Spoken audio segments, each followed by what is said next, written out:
Hi, this is Dr. Thompson, and I am doing this little video to show you a little bit better, more clear instructions for how to do your emergency preparedness assignment. So on the screen here, you can see the written instructions, and this is the only project that we have for Health 260. It is due on I'll put it right here on the thing. It is due on January 13th by 5 p.m. And you will do an online submission on Canvas, and I'll show you how to do that.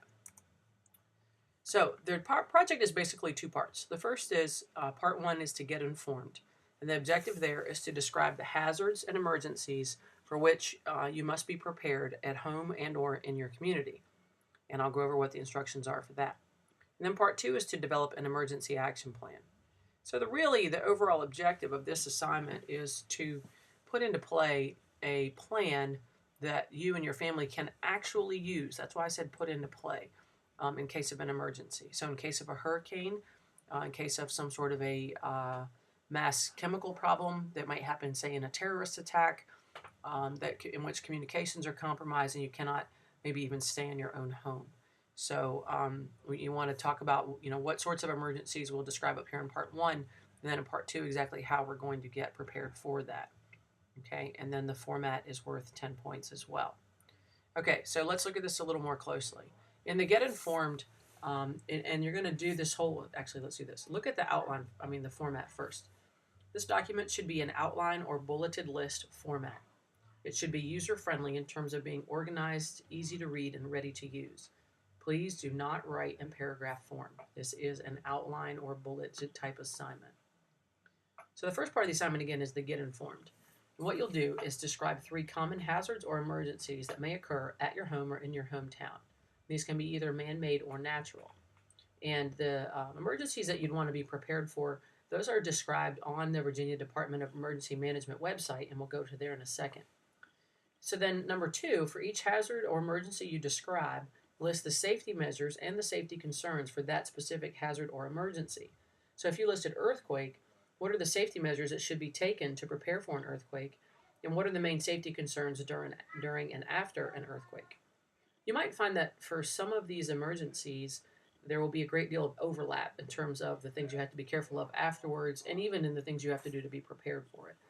But try to be concise, but be descriptive. Make sure you do a good description of what you have to do to both be prepared for it to happen and to precautions and things to do while the emergency is taking place and also after. All right, so part 2, develop an emergency action plan. What we're going to do here is discuss how to get a kit, make a plan, and stay informed. Okay. So in your kit, and I'll come back to this website in a second, you're going to assume that you'll be at home with your immediate family during the emergency. So I want you to list exactly who's going to be there, how many people. That's a little bit redundant, but it's important for the to decide what the specific needs are. And so who's going to be there, how many people are going to be there, and then the specific needs. You need to be very specific about this. How many meals are you going to need? How much medicine are you going to need, and how much medical supplies? And that depends on both who specifically is going to be included in your emergency action plan and also how many people. You also have other responsibilities in an emergency, perhaps, like pets or livestock, other people in your family or other people in your community that won't be in your house, but that you'd be responsible for. So you need to make a plan for them as well. And then you need to outline the specific contents of the kit. So this kit isn't exactly something that you would put in a box and carry around. Okay? The kit really means a location for supplies that you would need for emergencies. So you have to think about water, you have to think about food, medical supplies, things like flashlights and a change of clothes and pertinent documents that you might need and so forth. So the outline on exactly what goes in a kit is available on this emergency management website. As I said, we'll go there in just a second. Part 2 is to make a plan. So in your plan, you need family member information. I want to be really specific about this. Write down the names of your family members, write down their phone numbers, their addresses, and their emails. I'm not going to do anything with this information. You don't have to worry about there being some security issue, but it's important to have it all written down. And really what you'd want to do with that is to put it in a format that you can distribute to your family members and they can literally carry around in their pocket. So in the past, I've sometimes told students to make a wallet card, so something really small that has all the family member information in it in case your phone dies or you cannot use your phone, you lose your phone, you have all that information written down. Okay, so we have emergency contact information after your family member information. So for this part, assume that you cannot get a hold of your family members or that you need to have a person for everybody to be able to contact. So you might decide in your family that the emergency contact is your mom. So everyone's going to call your mom and figure out where to go and what to do and so on. And then you also need to have an emergency contact that's outside of your geographical area.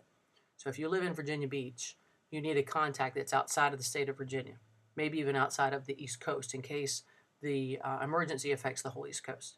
So do you have someone in Chicago or New Orleans or the West Coast that could be your emergency contact that's a contact for out of area?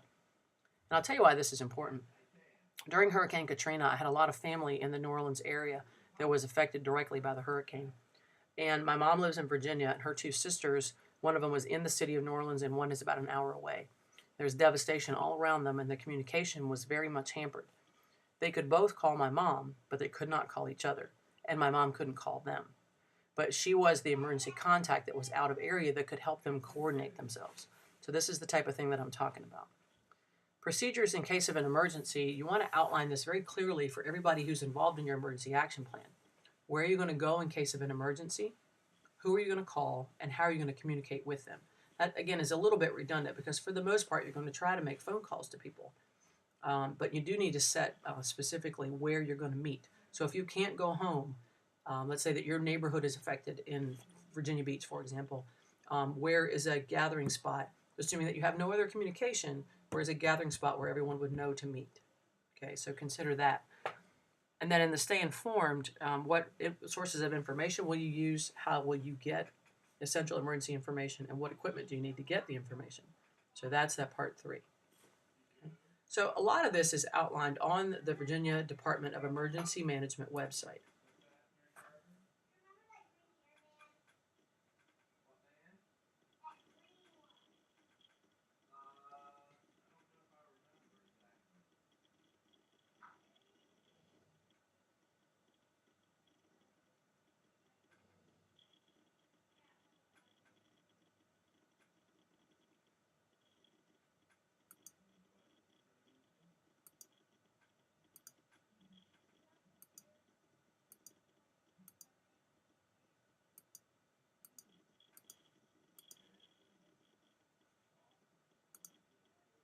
Okay, so here's the website that I was talking about.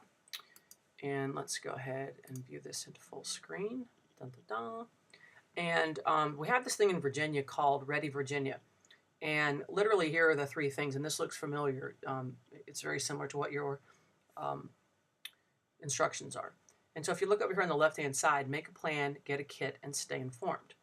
So these are some resources that you can read through for more information on this. Okay, there's even a family emergency plan spelled out for you, and there's some worksheets over here. You can create your own wallet card online. Once you fill this in, okay, you could actually fill it in, and it'll allow you to print your wallet card. Who's the emergency contact? What's the phone number, the cell phone number, the neighborhood meeting place, the out-of-town meeting place, and any additional information. You could print that card, and you can print enough for all of your family members and distribute them to your family. So this would be a good way to do this project. In fact, you could just come to this website and make a wallet card that is the emergency contact in the local area, in your neighborhood or whoever, and then you're out of town. So this is totally acceptable. You could come here, fill this out, print it out, and turn it in. Now, when you print it, you could also print it as a PDF and submit it electronically. But I will leave that up to you. I expect part of this project to be submitted electronically, but you could submit this part in person in a hard copy if you wanted to.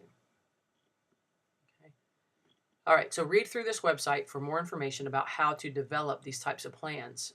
And there are even, let's see, make a plan. If we go back one more, let's look at get a kit. Okay, so here's some things that you want to put in your kit. Under the essential items in your kit, you need at least a 3-day supply of food, that does not need electricity or storage for preparation. You also need to make sure that you have a can opener because very likely this food here is going to include canned goods, and the canned goods are useless unless you have something to open it with. Water, you need at least 3 gallons per person for drinking and sanitation, and that is for every day. So go ahead and do a big calculation on how many people are going to be with you in this emergency and figure out how much water you need to have on hand. Okay, you need to have a battery-powered radio and then also a family emergency plan. Those are the essentials, and then you also could use all of these other things in here. Okay, and I've asked you to list some of them. You don't have to retype this whole list. Just write the ones that are most pertinent to you when you're typing up your list. Okay, if you have infants and toddlers in your family, people with special needs, people who are older, pets, etc., you can access that information and include that in the Get a Kit section of your plan. Okay, and then under Stay Informed, it talks about how you're going to get this type of information right here. Okay.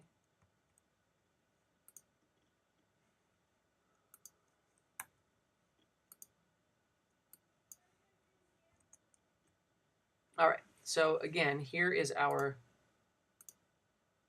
assignment. It's due by January 13th at 5 p.m. and submitted online, except the emergency contact wallet card, if you want to do it,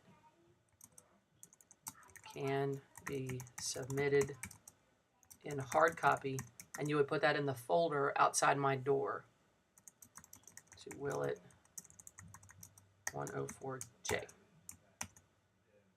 Okay, and those are your assignment instructions, and please email me if you have any problems or have any questions about this assignment.